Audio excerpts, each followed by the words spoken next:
Dan ini orang yang tidak senang kita pasti iri, hasut, dan berusaha bagaimana membenturkan antara masyarakat dengan kiai. Bagaimana agar masyarakat jauh dari kiai. Dengan segala macam cara. Apa itu dengan medsos, apa dengan fitnah, apa dengan tuduhan-tuduhan yang tidak baik pada kiai. Itu semuanya dilontarkan bagaimana memisahkan kedekatan antara masyarakat dengan kiai. Kalau ada orang pidato di akhir dengan wallahul muwaffiq, NU itu. apalagi kalau ada orang kok dengan kiai kok cium tangan, dengan Habib cium tangan, dengan Gus Miftah cium tangan, masya Allah. NU itu jelas.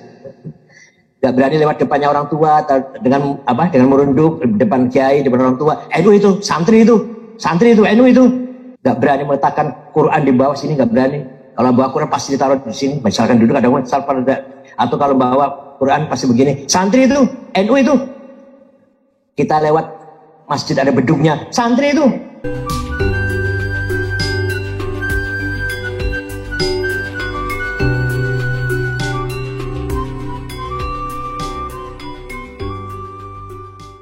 Kiai-kiai dan santrinya sangat berperan besar dalam bersikap nasionalis religius menghadapi kekejaman atau kesombongan penjajah.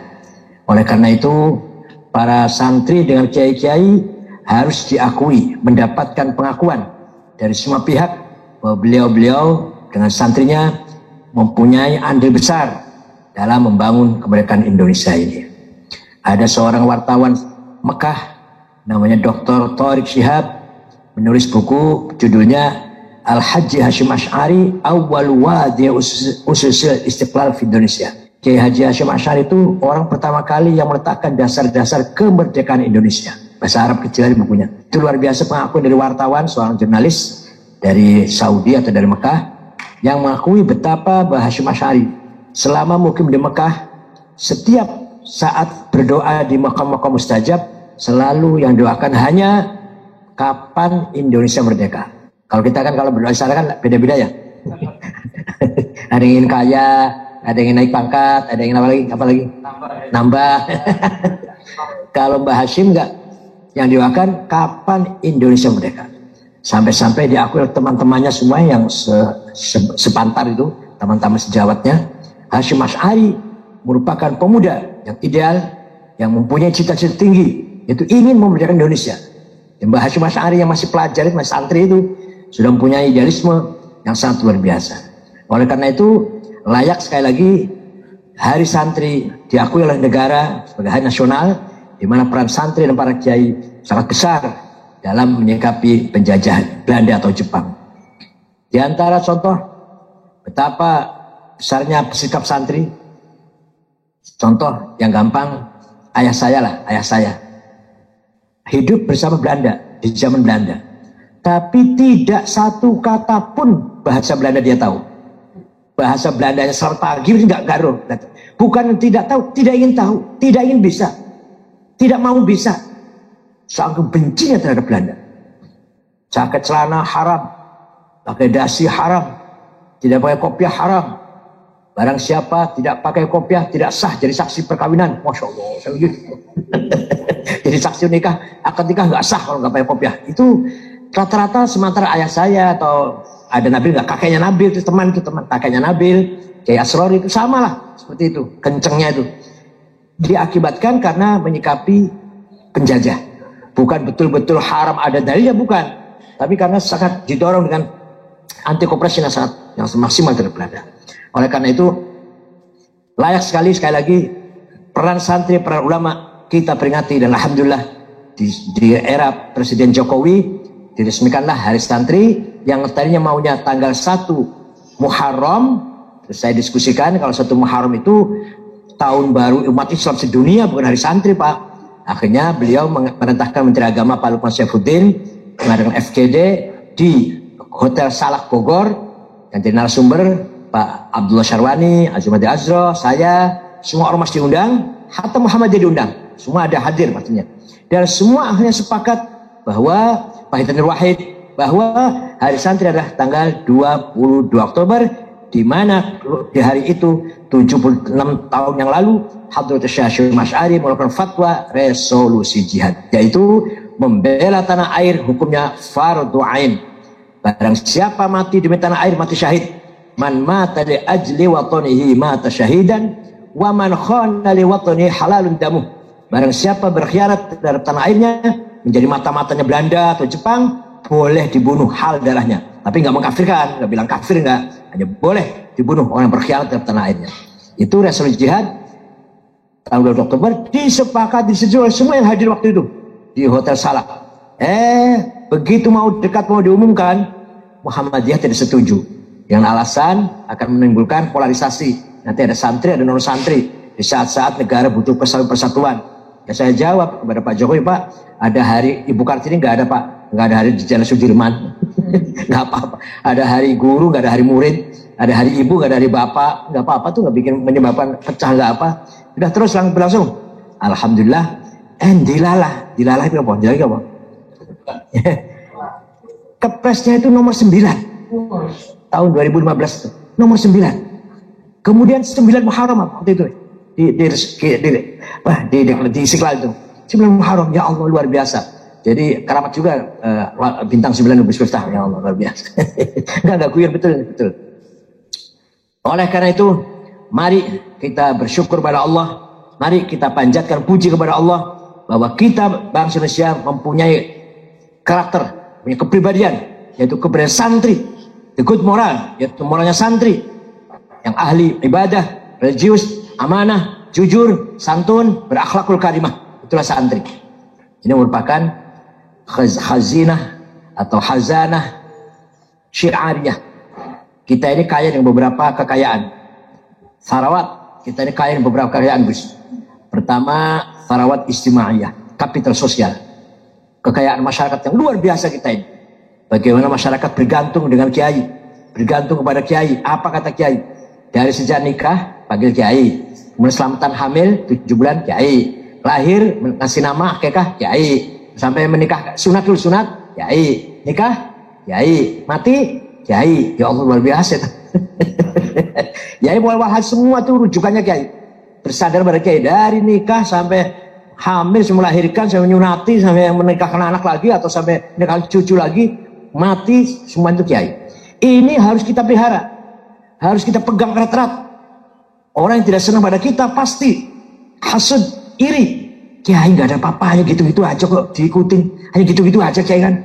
Alas, sarungnya cap gajah duduk, bajunya kokoh, sorbannya sejak pulang umroh nggak pernah dicuci, minyak wanginya misik, aduh, sandalnya lili, rokoknya cap jarum coklat. Tasnya itu Gus, bukan ecolak atau desi, bukan, di pojok ada tulisan musyawarah majelis ulama.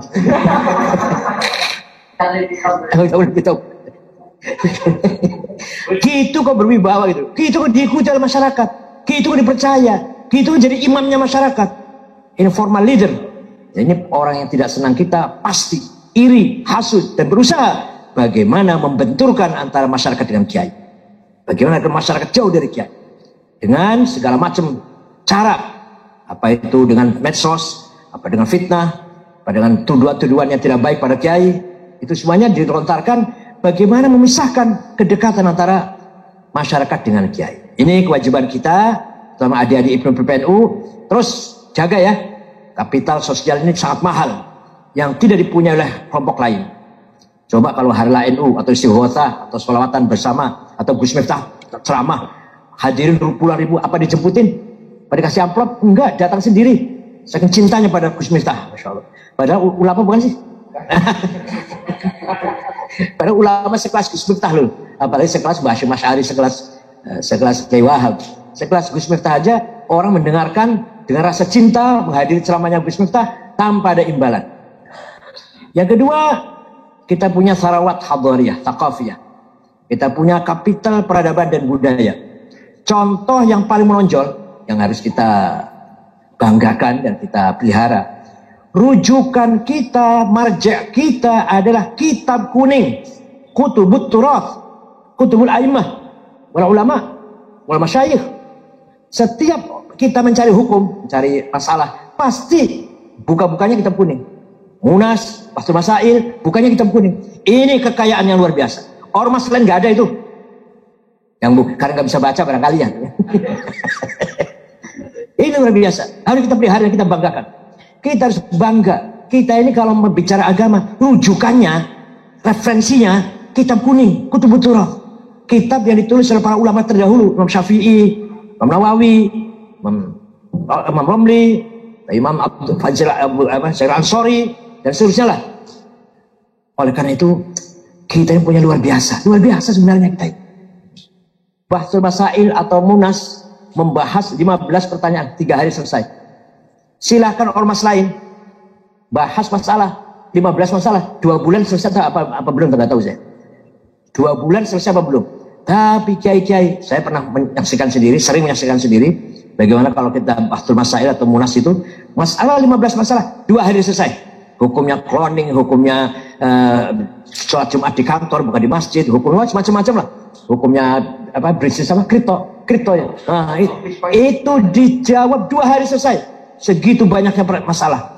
Ormas lain silahkan. Kalau bisa jawab selama 2 hari, 2 bulan barangkali baru bisa jawab.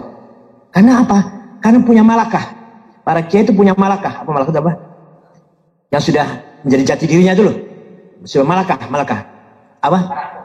Karakter boleh, karakter juga boleh, atau punya hobi ya, sejak kecil. Setiap ada masalah, buka-buka kitab kuning. Setiap ada masalah, buka-buka kitab kuning. Sehingga itulah kekayaan kita.